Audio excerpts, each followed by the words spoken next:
Welcome to Dodgers Daily. Casey Porter here. So glad you decided to tune in. Today we have a very, very, very special guest, left-handed pitcher in the Dodgers organization, Justin Wrobleski. Comes into Dodgers Daily, and hey, Robo, it is Bedlam Week, so I thought it appropriate to bring on a fellow Oklahoma State Cowboy. So go Pokes, all right? Go Pokes.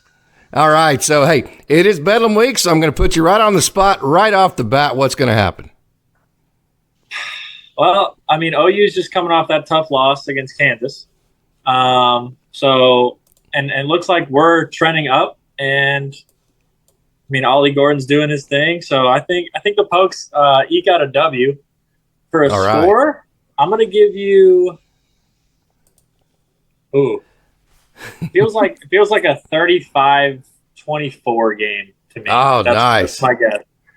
Nice.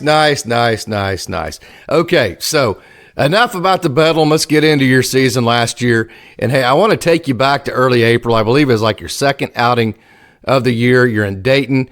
For people that don't know, Dayton sells out every single time that they play a game. I think they sold out like every home game this year. They're right on top of you. They're a very vocal crowd. And I think I know you well enough, Robo, to where, hey, those people were giving it to you, and you gave it right back to them with your performance. The last couple of innings that you had in that game were very dominant. So, first of all, I kind of wanted to take you back to that moment. And you're coming off the Tommy John, so you're kind of in rehab mode. Did that kind of take you out of rehab mode and right back into compete mode right off the bat? So I think anyone that has been around me or has been on a team with me, and anyone that was with me through that entire rehab process and like me coming back or whatever, I don't really have a rehab mode. I think for me, it's always like anytime I get the ball, like it doesn't matter if we're in a sandlot, it doesn't matter if we're in a backfield in Arizona, like if you give me the ball, like I'm gonna go out there and I'm gonna compete and I'm gonna do my thing. Like that's just kind of who I am, and that's I think I've understood that that's kind of who I need to be like in order to succeed.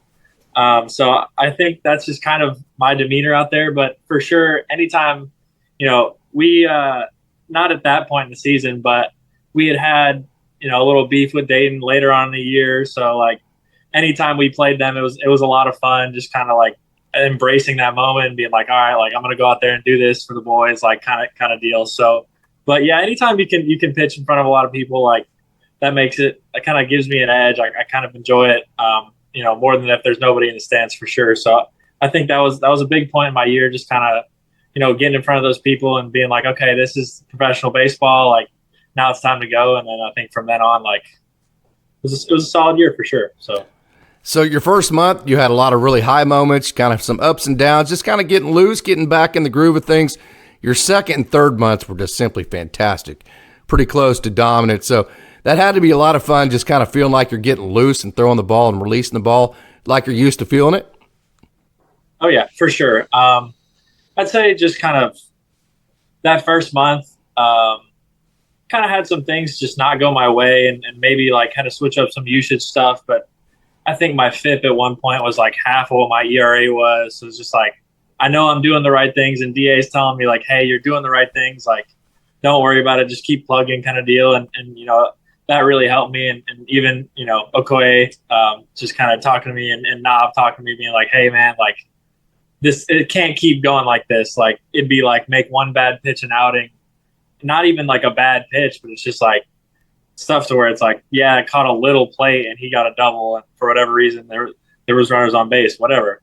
But I think kind of just having that realization, like, okay, man, like this isn't college anymore. Like I've got to make a lot more starts. Like it's like there's no need to panic and kind of worry about it. And then I think really like went to Lake County. I remember we went to Lake County, and that was my first, I think, of the year, second of the year, where I had the Tuesday and then throw again on Sunday.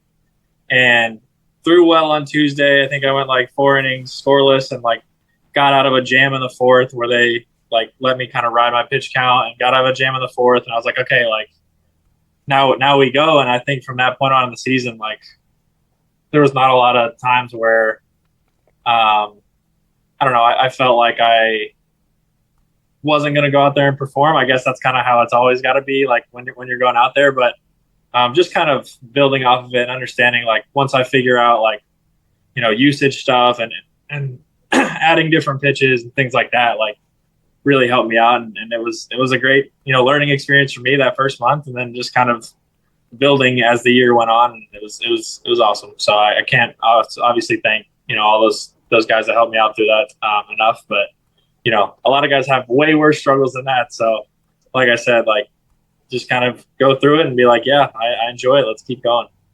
So 2019, you're at Clemson, and you kind of go back and forth between being a starter, being in the bullpen. 2020, you're at JUCO. You're on your way to having a great year. Then that gets canceled. 2021, you have your Tommy John halfway through your last season there at Oklahoma State. And then last year, 2022, when I say last year, I mean 2022, it's kind of just a year of just getting back on the mound and just kind of getting comfortable again. So really, in a lot of ways, this was your first year to start in a starting role and to get extended the way that you did. So were you a little bit worried about your durability? We've always known the stuff was there, but just not having done it in the last 4 or 5 years, were you worried about that durability aspect of it? Personally, I was not. I never really have worried about that. Even those times where I was going through that struggle with TJ and everything else, it's like, yeah, man, like, kind of comes with the territory. Like, you throw hard, like, you're going to put yourself at risk. And that's just kind of something that happened. And you know what, like, my arm could have been messed up for a long time before that and whatever. So I wasn't worried about that at all. And then, also another part of that, just kind of whole deal, like, that year at JUCO, I broke my jaw. So went from throwing like 95, 96 in the fall, broke my jaw, lost 25 pounds. Had my mouth wired shut for 5 weeks. And then I ended up coming back. Like, I missed kind of like our first 2 weeks of the season. I go in the morning because they wired my mouth shut. I go in the morning. They take the wires out of my mouth. I throw in a game, which probably wasn't the smartest thing to do. I threw in a game that day. And then just kind of like my ramp back on, like, probably didn't help my arm per se, but no, man, I've never worried about kind of durability stuff and things like that. I think, if you catch yourself kind of worrying about things like that, I don't think you put enough work in. That's kind of what it comes down to. I think if you believe that you did all you could to put yourself in a spot where you can be a starting pitcher, like, I think you're fine. And if you get hurt, man, like, that's part of the game. So, but yeah, I just think you got to if you put in the work, I think I like to pride myself on kind of being that kind of guy. Like, I think you shouldn't be really worried about something like that. I think I was just kind of like, yeah, let's do it. Give me the ball. So having talked to some of your former coaches, some of your coaches that you have right now, the first thing that they'll say is, hey, this dude is like the most legitimate person as far as being rigid with his diet, being rigid with his daily routine, lifting his weights, doing his running, doing all the stuff that he needs to do to take care of his body. So that all finally paid off for you, didn't it? For sure. And it's not going to stop anytime soon. That's just kind of my personality, just kind of anything I can do to kind of, like, if I do something, like, I'll give it 110%. Like, that's, any edge I can gain through, whether it's nutrition, whether it's this, whether it's that, like, I'm going to do it. And that's just kind of who I am. So it's not going to stop anytime soon. That's for sure. Yeah. I was talking to Josh, your former coach there at Oklahoma State, Josh Holliday, at one of the camps, and he just went on and on and on about just, your off the field work process. Talking to Rob Hill in the offseason last year, he went on and on and on about it, talking to Dave Anderson. So super impressed with the way that you take care of yourself from start to start, which is such a huge deal as a professional, because you're playing for 6 months. In college, you're playing for a shorter period of time. So as you become a professional, that nutrition and all that becomes that much more valuable. So, okay, this last season for the Loons, man, this was a super blast because you had really cool players to watch. You were a good team.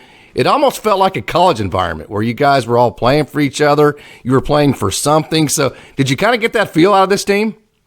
Yeah. And me being a guy that's never really had a chance to kind of make that run in the postseason in college, like, it was as close as it gets for sure. Obviously it's a little more grindy and a little more, this and that. But I mean, at the end of the day, like, it was a lot of fun to be around, and, we were good for a long time there. We struggled a little bit in the second half, but, I think kind of just coming back, making the championship. It was good. It was a really fun time for sure. I've told many people the next crop of left-handed starters in the Dodgers organizational system was at Great Lakes. Maddox Bruns, Ronan Kopp. Of course, Ronan, he moved to the bullpen there towards the end of the season, and wow, how dominant he was. But you guys had to fed off of each other as the season went on, didn't you? Oh, for sure. For sure. Just kind of, watching just kind of the stuff out of really all of us is just pretty ridiculous. Like just sitting there, not just the left-handed guys, man, we're in high A right now, but these guys have big league stuff, man, just kind of top to bottom on our team. And it's really fun to watch, kind of just guys go out there and dominate. And like even the guys whose like stuff on our team is not as great as like collective the whole. It's just like their stuff is still disgusting and they're still able to just dominate. It's really fun to watch, and just like top to bottom, starters, relievers, like just everybody it was really fun to be around this year for sure. Well, I know you well enough to know that every time that Dave took the ball from you, you did not want to come out. Having said that, though, the relief corps for the Loons this year, a lot of these guys ran hot. They like to ride that adrenaline. You had several guys that approached 100. Hobbsy had that ridiculous curveball. So even though you probably didn't want to give up the ball, giving up that ball and going in the dugout and watching this relief corps for the Loons, that had to be a joy too, didn't it? Oh, for sure. For sure. I mean, anytime any of those guys at the back end come in, it's like, yeah, like we probably got this one locked. So it's really fun to watch, man. And just kind of seeing guys like, I'd say it's more impressive to me to watch guys where it's like, yeah, okay, he blew one last week and then, immediately hop back up there and just dominate for a month. It's just like, okay, this is kind of like, this is what you're dealing with guys that are really good, and like kind of understanding like this is what makes people good, is the guys that can bounce back like that. Guys like Hobbs and Dreyer and all those guys, man, Mitch, like even those guys, they do a great job. And just watching them pitch, Suarez, obviously, I could go name the whole bullpen. Just kind of, it's really fun to watch, and it's really, kind of a joy to be around. Just kind of the, I'd say the attitudes and the effort those guys put into every day to try and be their best. So yeah, all that to say, like I definitely trust those guys for sure, even if my runners are on. So high A Great Lakes level is always a level where the pitching piles up in terms of numbers on the roster. So you have to have a super creative pitching coach, if you will, to kind of get everybody's working. Of course, you were a starter, so it wasn't quite as difficult for you, but definitely in the pen, you have so many guys that you can turn to. There is nobody better in the game, especially at the minor league level, than Dave Anderson, and being creative to make sure that every pitcher on that staff gets exactly what they need, whether it be a bullpen, whether it be on an off day, or just getting the work in. Yeah, for sure. And kind of just being able to work with Dave this year, and I worked with him a little bit my first year when I was in Arizona, just kind of talking through stuff with him and just kind of getting to know him. But yeah, it was great, man. He I can't say enough good things about DA, man. He really knows his stuff, like anything mechanical wise, like he really knows, and he really cares. So like if you ask him for stuff, like he's going to help you out. He's going to give you what he thinks. And you can bounce kind of ideas back and forth off of him. And if you don't like it, he's not going to make you do stuff. Like it's really cool to work with a guy like that, because you feel like, I don't know, there's some people you work with where you don't necessarily feel in control of it. He kind of makes you feel the opposite. It's like, yeah, I'm here as a resource, but like you can do what you want, but here's what I think. And I think that's a really good relationship to have, because, at the end of the day, like if you don't like it, like it's never going to work for you. So I think if you, like Dave is just the best. I again, like can't say enough great things about him. Like he kind of helped me with usage stuff, and he'll make sheets for you saying like, okay, like when target's here, like here's kind of the differences between when you were going good and when you're struggling, kind of deal. And, everything like that, like really helps a guy like me who likes to see stuff like that and kind of is able to make adjustments off stuff like that. So again, man, Dave, and from the management and everything else perspective of trying to manage that bullpen and figure it out, like I don't even want to think about trying to do that, because that's just, it seems like such a pain, man. But we love him, and honestly can't say enough great things about DA. You know, the key word that you used there, and I had a guy who was a first-round draft pick in 1972 that I get to – my best friend in the world, Eddie Daves, who played for the Cardinals. He always tells me this: I want to work for a guy that you work with and not a guy that you work for. And I noticed that you used the word work with DA a couple of different times. That's perfect. Exactly. That's what it takes, man. I think any pitching coach I've ever had that I'm able to work with as opposed to work for, man, that's always helped me a lot. So. Hey, Daniel Nava, this was his first year to be the head manager. Of course, he worked under Shu at Rancho in 2022. So got moved up whenever Austin got moved into more of a kind of a roving position. So, man, it sure seemed like he put out a pretty cool environment. Oh, for sure. For sure. I mean, just kind of coming to the clubhouse every day, like, you know, obviously he's always got his swagger and his, like, it's hard to explain, but it's just kind of the way Nava kind of carries himself, and the way you can kind of ask him questions about stuff, and he'll kind of ask you questions about stuff. And he's an awesome guy to be around, and the clubhouse was great. And again, like, can't thank him enough for kind of all he did for me just kind of throughout the season, and kind of his trust in me for a couple of those outings, like, where, you know, it's minor league baseball, so yes, it's a little different, but like, there's a couple of those outings where it's like, yeah, first and second and the fifth, I get out of it, and I go one more. Like, that means a lot to me, because that's kind of the guy I want to be. Like, I want to be going deep into games. I want to do things like that. And he gave me the opportunity, which was awesome, because I haven't really had a whole lot of experience doing stuff like that. So that was great for me. And then just kind of everything off the field, he was great. Just kind of giving us show and goes if we need him. Just kind of, you know, have him feel with stuff. And believe it or not, that's hard for a lot of people to have that kind of feel. So he was a great manager, and can't thank him enough again, because just, you know, I think a big part of my years is, you know, due to that coaching staff there, for sure. Definitely very cool that you got to throw to three of the better catchers in the minor leagues. Dalton Rushing, obviously the number one prospect in the Dodgers organization, Yainer Fernandez, and then quite possibly the most underrated offensive and defensive player in the Dodgers minor league system. When you talk about Griffin Lockwood, pal, he caught some too. Locke, I love that guy. I love the way he's a big guy, but he uses the middle of the field. So how cool was it to get to throw to such three great catchers? Yeah, it was great. It was great. I mean, throwing any of those guys, like, you're confident having any of them back there, just on any given day. And I love just kind of the, you know, obviously, again, like, minor leagues is a little different. You got to get everybody in. So most of the time you're not going to be throwing to a specific guy all the time. So just kind of getting the chance to work with different guys and kind of figure out, like, I would just say, like, how to game plan with them, or how to talk to them about the game, as opposed to other guys. It's just kind of like, because they have to learn us, but at the same time, like, we have to learn them and figure them out. But again, like, it was awesome throwing all those guys. And to your point on Locke, man, Locke is a beast. He's really good back there. Like, if you look at a lot of the framing numbers, his stuff is really good. He is severely underrated as a catcher, and he is a really good hitter.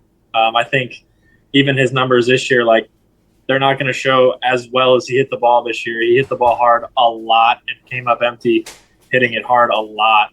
Obviously, we know Dalton hits absolute nukes, and he can just get it in play and get a double, triple homer when he wants to. It's just it's a crazy group of catchers, for sure. But I love throwing to all of them. I even got to throw to Max this year, who's really good back there. It's just like it's awesome, man. It's really fun to kind of work with all those guys, because they care, and that, at the end of the day, that's all I can really ask for, is just for them to care about defense back there, and that's really half the battle with some of those guys. So it was really awesome to throw to all of them. You got a full season under your belt. What things do you think you're doing well enough right now to be a consistent major leaguer? I think, man, so as far as things kind of need to be tightened up a little bit, I'd say, I don't know, man, really at the end of last year, I felt like, I don't know, this is just me being me, but like, I feel like I'm to a point where I'm becoming more and more ready to be there. And I really want to be there soon. And I feel like I've put myself in a spot where, command wise, just with everything, with sequencing wise, with kind of understanding hitters and things like that. Like, I think I'm at a point where just need more experience, really, is what it comes down to. I think everything from a mechanical standpoint is in a good spot right now. Obviously, I'm throwing the hardest I've ever thrown, so just kind of keep everything there and kind of keep pushing, because I feel like I'm close, and I'm ready to just kind of be there. That's kind of my goal, obviously, is to be there. But I truly do feel like my stuff is good enough. I think my command is good enough. With almost everything, I think I'm in a good spot. So just kind of, honestly, you can always be better in everything, is kind of what my brain is like. I'm never going to be at a point where I'm satisfied with where I'm at. So I guess to answer your question, I think if everything could be better, I think I could be really, really good, but I still think I'm never going to be where I want to be. So I think just kind of tightening just kind of the edges and figuring out like what works and what doesn't, just kind of get more experience and keep going. So that's kind of what I think I need to do. Going back to Locke too. Hey, by the way, he went to Central Michigan, so I'm sure he gave great advice on how to deal with all that weather in April in Michigan in the Midwest League, right? It gets cold up there, doesn't it? You don't. You get out of there. Yeah, that's the only way to deal with it, man. Yeah, the only way. Up there. There's no amount of clothing that can make me warm. No, in the middle of April, trying to play. It's 26 degrees and raining. Like, what are you gonna do? And you have to act like you're not miserable, but you are. Yeah, exactly. Wear a heated jacket in the dugout. That's my tip. Oh, I'm so soft when it comes to cold weather, and I am not afraid to tell. I would dress up like an Eskimo, and my kids would go, "Coach, are you cold?" I'm like, "Hell no, I'm not cold. That's why I have all these clothes on, and so I don't got get 6 sweatshirts on." Yeah, it was. Hey, you ready to have a little bit of fun here? Answer some questions. Okay.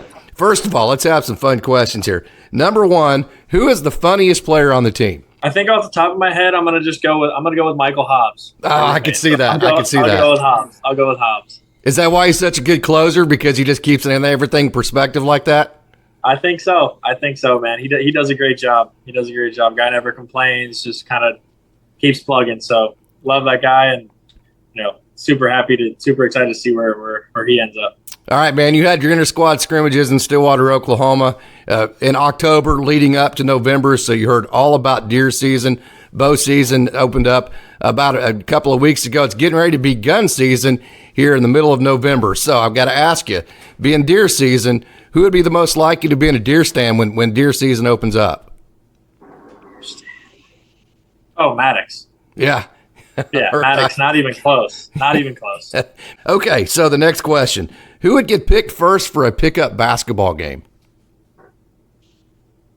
Well, I'm going to go Ord wide, and I'm going to say Frost. I'm going to say Nick Frosso. Yeah, Frosso can still dunk, So can I. Oh, really? Oh, yeah. Oh, really? No doubt. Oh, yeah. So I'm assuming you had some pretty wicked. Of course, you couldn't tell them at the time because pickup basketball is like the most dangerous sport for a baseball player on earth, right? That's illegal. That is illegal. I'm sure you had quite a few pretty good matchups at the Colvin Center there in Stillwater. No. I tried to stay away from there because that's where you hurt yourself. Yeah, no doubt. I watched my roommate, my freshman year, yeah. Adam Hackenberg, who's with the AAA for the White Sox right now. I watched him kind of get roughed up in there a little bit, and I was like, all right, we're done. We're done doing that. I'm not going to go back there. Not going to take a chance of hurting myself. No point. So are you point guard? Basketball. What are you, a point guard? Are you a shooting guard? Are you a three guard? What are you? I was a shooting guard. I'd play the 2 through the 4, but 4 was not really, like, I wasn't big enough. I only played like freshman, sophomore year because we had just some coaching stuff come in my 3rd year, and I just couldn't end up playing for the team. And a bunch of guys ended up quitting and stuff like that. So, and I'd kind of try to take baseball a little more serious at that point. But yeah, freshman, sophomore year, I was on varsity and didn't get to play as much as I would have liked. But I love basketball. I was a little undersized at the time. I think I was like 165 pounds until my junior year. So a little hard for them to have a liability on defense like that, but I could shoot it. I'll tell you that much. All right. I used to go in before school, and I would shoot like 300 shots in the morning. So you could shoot it and you could dunk it. I back then it was more rim grazer. Now, are we talking tennis ball dunk, or are we talking full on basketball? No. Now I can dunk a basketball, but back then it was more of like a rim grazer. Like I dunked my freshman year, but it was more of like rim grazer, and then as I moved on, I could dunk a little better every year. But yeah, now it's getting serious. One of those. Have you seen River, by the way? River's got crazy bounce. Really? Bounce. Okay. Oh yeah. Okay. River's got crazy bounce. Well, River can like windmill. Yeah, well, he was an elite two-way player, so that doesn't surprise me. UMP Pembroke. He's an electric athlete. Yeah, and he's got swag to him. You know, you talk about dunking, and I was getting ready to ask you, are you talking about dunking in front of a crowd of all your friends in case if you don't get it right, you might fall on your face, or are you doing this by yourself? You got confidence doing it in front of your friends? Oh, yeah. Come on, man. Yeah. Come on. Of course. I'll do it on one of my friends. Oh, you're going to dunk on one of your friends. Now you can see why Justin Wrobleski is such a good baseball player. The ultimate game of failure. He just kicks it right in the butt. You can see his mentality right here. Okay, so next question here. Which teammate is the funnest to follow on social media and why? I'm sure the Dodgers curtail a little bit of that, but which one would it be? My personal favorite, I love watching Pito tweet about anything. I like his tweets, and then I like dry humor. Pito's Instagram. Just Pito's Instagram, just the sports stuff and everything about the Jets, like that. I love it. Yeah, Pito's a good one to follow. I see all of those same Instagram posts and tweets that you're talking about. Yeah. Okay, if you got to course baseball, you know you have rain, you have all different. You know, hours upon hours in a clubhouse and locker room or whatever you want to call it, where you're just killing time with the dudes, right? Okay, so you're either playing video games or playing cards or whatever you may be doing. Okay, let's say that an arm wrestling contest broke out with the Loons this last year. Who wins? None other than Mike Tyson, a.k.a. Jan Castro. Oh. His arms are huge. Okay. That guy is a beast. He would win, and it would not be close. Well, who would he be arm wrestling against in the finals? Anyone? Let's see. I'd like to throw Rush in there for sure. Dalton? Yeah. Yeah. I think it'd probably be him versus Dalton. And it would just depend. I think Jan would still win, but if someone got Dalton mad, he might have a chance. Oh, really? It might at least be a match? Oh, yeah. So if he got some momentum going, he might be able to finish it off, right? It'd be a good one, but I think Jan still got it. Yeah, I think Jan still got it. Though I think it'd be a close second with Rush for sure. Don't mess with Jan Castro, who, by the way, had a very good year this year. Okay, okay, Robo, very, very, very proud of you. Got to see, 5 or 6 year starts here at Oklahoma State, so that was really cool. And so really excited when you became a Dodger. Super, super proud of you. Super proud of the year that you had this year. So any final thoughts? No, let's just keep rolling. We really appreciate you. So keep doing your thing, and we'll keep doing ours. Okay, and one last time, go Pokes. Go Pokes. Go Pokes.